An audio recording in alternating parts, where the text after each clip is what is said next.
Halo, apa kabar semuanya? Jumpa lagi bersama CBA79 dan kali ini kita akan membahas alur cerita film Fir'aun dan Nabi Musa. Seperti apa keseluruhan alur cerita filmnya? Yuk mari kita simak sampai habis. Namun sebelumnya silahkan subscribe, tekan tanda lonceng biar channel ini tetap berdiri tegak. Kamera, roll and action.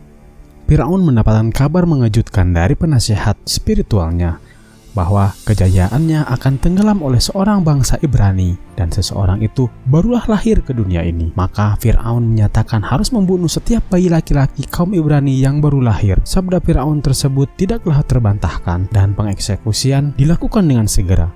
Namun seorang ibu harus merelakan bayi laki-lakinya. Dia memasukkannya ke dalam sebuah kotak sederhana dan membiarkan arus sungai membawanya ke antah berantah. Untuk memastikan keamanan bayinya, si ibu memerintahkan kakaknya Maryam untuk mengikuti kotak tersebut dan ia mengendap di antara semak-semak di sepanjang sungai. Kemudian di sebuah pemandian putri kerajaan Fir'aun, kotak tersebut ternyata mendarat di situ. Bithiah menemukan kotak bayi tersebut. Kemudian dia menyuruh para selirnya untuk pergi dari pemandian tersebut. Bithiah mengangkatnya dan bayi tersebut dinyatakan anak angkatnya dan diberi nama Musa. You shall be called Moses. Moses. Setelah bertahun berlalu, Musa tumbuh menjadi seorang yang sangat dibanggakan warga Mesir. Dan ternyata Ramses rupanya iri dengan ketenaran sang Musa. Namun Fir'aun berdalih tahtanya akan diberikan kepada keturunannya yang siap memerintah Mesir dengan kehormatan sebagai Fir'aun. Rupanya Ramses takut jika tahtanya diambil oleh Nefetiri adiknya yang digadangkan akan bersanding dengan Musa. Musa adalah seorang komandan pasukan yang gagah berani. Dia menghadap sang raja Fir'aun, telah berhasil memenangkan peperangannya dan kembali membuat Fir'aun bangga akan prestasinya. Musa berhasil menaklukkan Ethiopia dan Musa membawa serta raja dan menghadap Fir'aun. Namun Musa tidak menganggap Ethiopia sebagai jajahan. Musa menganggapnya sebagai teman atau aliansi kerajaan Fir'aun, dan sang raja Fir'aun pun setuju dengan keputusan sang komandan perang Musa. Rupanya kerajaan Ethiopia membawa serta persembahan harta untuk Fir'aun dan akan disimpan di sebuah kota yang sedang dibangun Pangeran Ramses. Namun kota tersebut tak kunjung selesai karena menurut Ramses para pekerja membangkang. Mereka percaya telah lahirnya seorang pembawa pencerah bagi kaumnya. Dengan kekhawatiran Ramses, maka Fir'aun memerintahkan Musa untuk membangun kota tersebut dan Ramses harus membuktikan kekhawatirannya tentang si pencerah tadi. Dan titah Fir'aun pun seperti biasa diterima Musa dengan senang hati. Benar saja, Nefetiri ternyata kelepek-kelepek oleh Musa. Walaupun Nefetiri harus menikah dengan seorang raja Fir'aun, tapi dia ngebet dengan Musa dan dia akan menjadikan Fir'aun selanjutnya sesuai dengan apa yang ditakutkan Ramses. Namun Musa menolaknya karena dia sadar dan tujuan Musa hanyalah satu, melayani Fir'aun dengan sepenuh hati. Pembicaraan mereka ternyata disaksikan permaisuri dan Musa sangat merindukan ibunya tersebut. Marry her if you can, my son, but never fall in love with her. Musa dikirimkan ke kota Goisen, kota yang dibangun untuk kemegahan Fir'aun, dan di antara para pekerja kaum Ibrani adalah seorang Joshua dengan semangat membaranya mencintai budak lain bernama Lili. Dan gadis pengangkut air ini rupanya menjadi incaran si Manur Datan. Musa mulai memerintahkan Datan menyelidiki tentang si pencerah kaum Ibrani tersebut. Kota Gosen sibuk seperti biasa, para budak memindahkan batu-batu besar untuk pembangunan kota agung Fir'aun. Namun seorang wanita tua hampir saja terbunuh karena tergencit batu tersebut. Joshua mencoba membebaskannya, namun para Manur menangkapnya.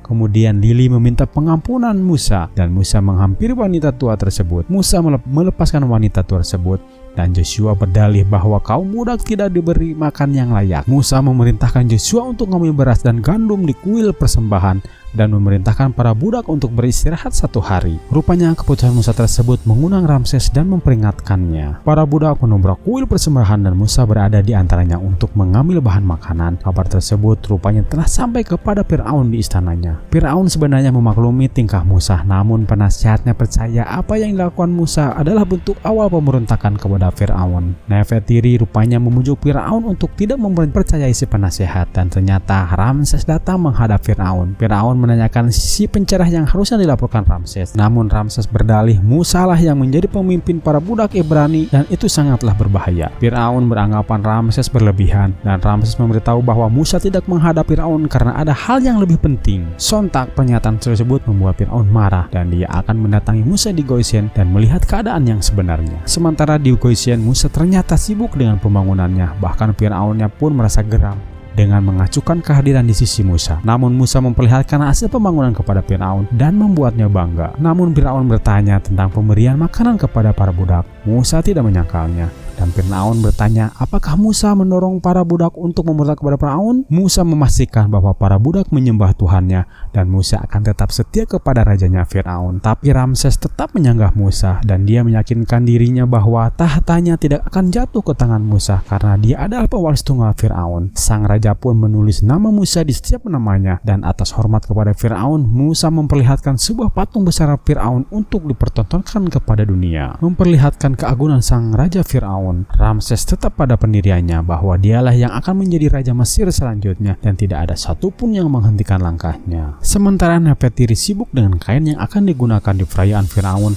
Namun pengasuh abadi Memnet memberikan cerita kenyataan pahit untuknya. Memnet bercerita bahwa Musa adalah keturunan Ibrani. Dia bercerita bahwa sang ratu memungutnya dari sungai dan mengasuh dan membesarkan sebagai anak kandungnya. Bahkan Memnet memberikan kain pembungkus bayi Musa kepada Nefertiri. Dan Memnet akan meyakinkan bahwa pernikahan tersebut tidak akan terjadi. Karena kesal, Nefertiri membunuhnya dan menjatuhkannya dari balkon. Tak lama Musa datang menghampiri kekasihnya. Namun dia mencurigai seringai keresahan di wajah Nefertiri. Kemudian pelayannya masuk memberitahu bahwa Memnet telah mati, tapi Nefertiri mengacuhkannya. Musa kembali semakin curiga kepada Nefertiri. Nefertiri kemudian berucap bahwa dia tidak tahan dengan ucapan Memnet yang menjelekkan Musa, bahwa Musa adalah keturunan Ibrani. Musa meraih kain itu dan dia tahu kain tersebut khas milik kaum Ibrani. Musa mendesak Nefertiri tentang kain tersebut. Dengan air mata, Nefertiri menceritakan bahwa Bithiah dan Memnet telah memungut bayi laki-laki dari sungai Nil dan membesarkannya di istana, dan bayi tersebut adalah Musa itu sendiri. Akhirnya Musa menemukan sedikit informasi dari Nefertiri yang kelepak-kelepak, dan Musa langsung menghadap Bithiah dan menanyakan tentang kebenaran kain Ibrani tersebut. Bithiah mengelak sekuat tenaga, bahkan ketika Musa menyebutkan seorang Ibrani bernama Yokhebed, Bithiah tetap mengelak. Sadar Bithiah telah berbohong, Musa pamit beserta membawa kain Ibrani tersebut. Namun Bithiah rupanya resah. Dia kemudian akan pergi ke Goshen. Rupanya Bithiah mendatangi rumah keluarga Ibrani Yokhebed. Dia meminta untuk tidak mengakui Musa sebagai anaknya. Namun Yokhebed tidak akan berbohong. Bithiah akan menyuruhnya untuk pergi dari kota itu. Dia akan membebaskannya dan akan memberikan kebutuhan dan segala kekayaannya. The throne of Egypt within his reach. My heart ached for him. Namun Musa rupanya telah ada di balik pintu rumah tersebut. Bithiah mencegatnya, namun Musa bersikukuh menghampiri wanita tua tersebut. Rupanya wanita tersebut adalah seorang wanita yang diselamatkan dari gencatan batu di pembangunan kota waktu itu. Musa meyakinkan wanita tersebut untuk mengakuinya sebagai anaknya. Wanita tersebut tak mengakuinya, namun Harun mengakui sebagai saudaranya dan Maryam sebagai saudarinya. Mereka tahu kebenaran Musa sebagai kaum Ibrani. Bithiah tetap menyuruh Musa untuk pergi, namun Musa menolaknya. Bagi Musa, keturunan Mesir atau Ibrani, dia tetaplah Musa, walaupun tahta akan dilepaskannya dan dia akan berubah menjadi seorang budak. Kemudian Musa membandingkan kain bayi dengan selimut ibunya. Maka fakta kebenaran telah diungkapkan. Musa memutuskan akan tinggal di Goshen bersama keluarganya sebagai kaum Ibrani. Bithiah menyayangkannya, namun Musa akan tetap menghormati dia sebagai ibu yang telah mengurusnya sejak kecil. Hari berlalu, Musa rupanya telah menjadi budak Ibrani. Dia mulai merasakan penderitaan budak selama beratus tahun-tahun lamanya,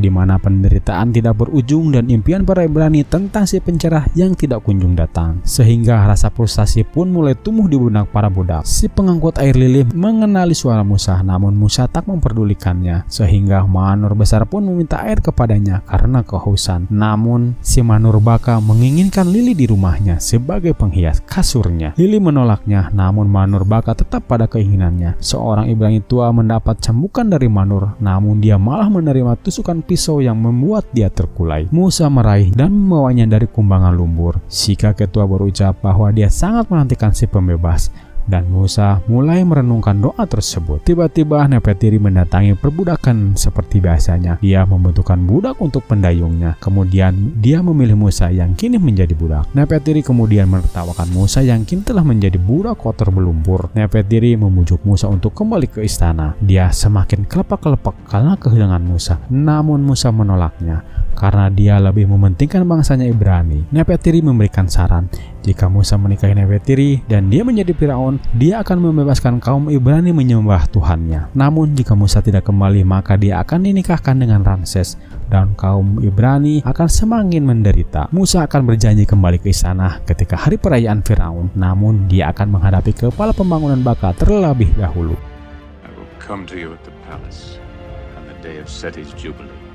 Di istana kecil Baka, Lili telah didandani dengan kemewahannya. Dia pun siap mencicipi permata budak Ibrani tersebut. Namun Joshua membakar gerobak dan membuat seisi rumah kacau. Joshua menyuruh Lili untuk kabur, namun Joshua tertangkap penjaga. Mereka mengikat Joshua di tiang dan Baka mencambuknya. Tiba-tiba datang Musa menyelamatkan Joshua dari cambukan Baka. Bahkan Joshua sadar bahwa Musa adalah penyelamat Ibrani yang telah dinanti selama 400 tahun. Namun pembicaraan mereka rupanya didengar sang mandor, anak buah Baka. Besoknya Ramses gercep mendatangi rumah Baka. Dia menyelidiki pembunuhan sang ketua pembangunan. Namun Mandor menawarkan informasi yang berharga kepada Ramses. Mandor meminta jabatan Baka untuknya atas informasi berharga tersebut. Ramses memenuhi janjinya dan Mandor memberitahu bahwa yang membunuh Baka adalah Musa dan Musa adalah keturunan Ibrani. Ramses pun terlena dan dia telah mendapatkan senjata ampuhnya untuk menuju tahta tunggal Firaun. Bisakah Ramses meraih tahtanya dengan tanpa Musa di istana Firaun? Lalu seperti apakah perjuangan Musa dalam memimpin kaum Ibrani